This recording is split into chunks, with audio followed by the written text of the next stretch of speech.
Your excuses are real. I'm not gonna stand here and tell you they're not. Your situation is real. Your obstacles are real. Your pain is mostly real. So this isn't a video about how your excuses are fake. This is a video about why they don't matter. Because everyone has them. Every single person who ever built something had a list of reasons not to. The question was never, do you have excuses? It was always, what do you do with them? The winner and the loser have the same excuses. The difference is what happens next.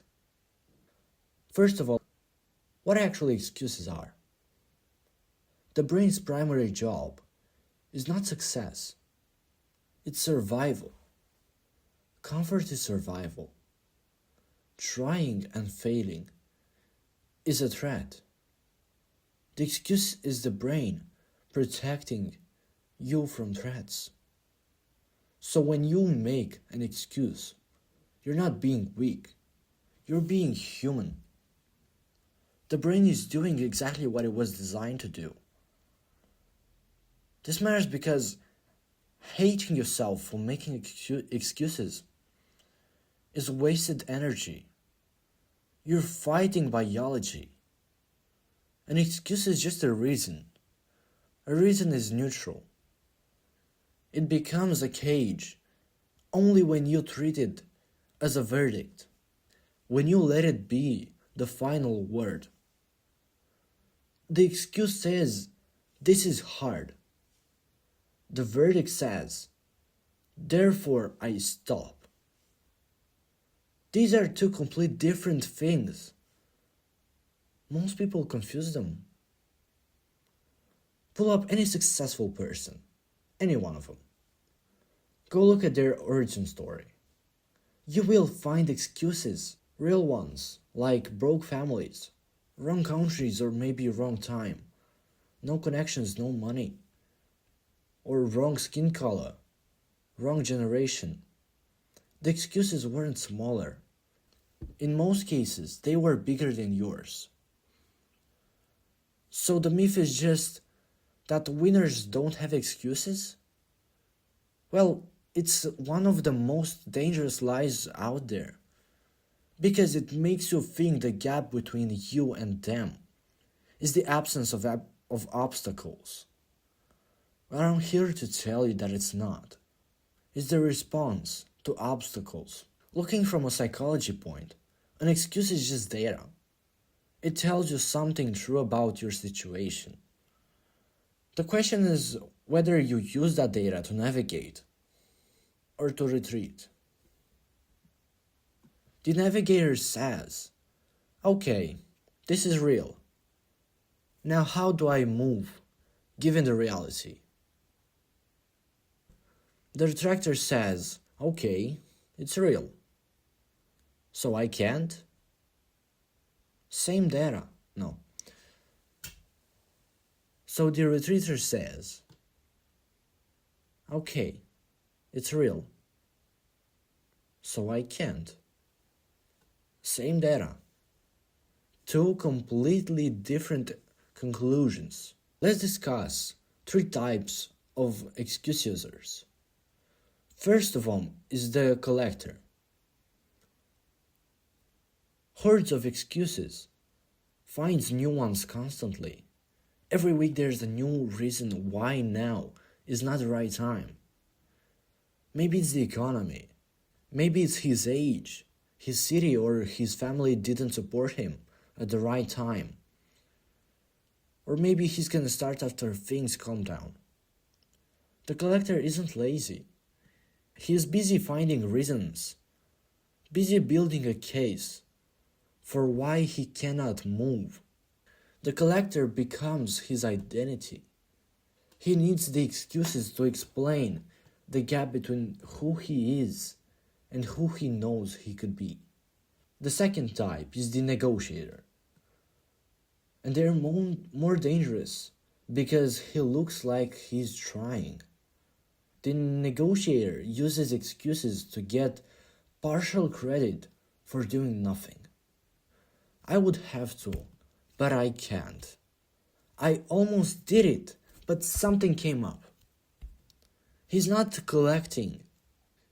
He is bargaining with himself, with the people around him, with reality. He talks about what he's going to do more than he's doing right now. The third type is the processor. This is the one. Not the one who has no excuses, don't get me wrong. It's the one who processes them differently. He sees them. He doesn't suppress it or pretend it's not real. He sits with it for a second and he says, yeah, that's real. Noted. And then he asks, so now what? The processor treats the excuses like weather. You don't ignore weather. You see it, you acknowledge it, and then you decide how you're moving despite it. The processor isn't fearless. He's not without doubt. He just doesn't let the excuses be the last word. So why winners still have excuses? Here's what nobody tells you. The more you try to build, the more excuses you'll have. Because the more you're doing, the more can go wrong. More pressure, more failure, more valid reasons to stop. If you're waiting to have no excuses before you start, you're gonna wait forever.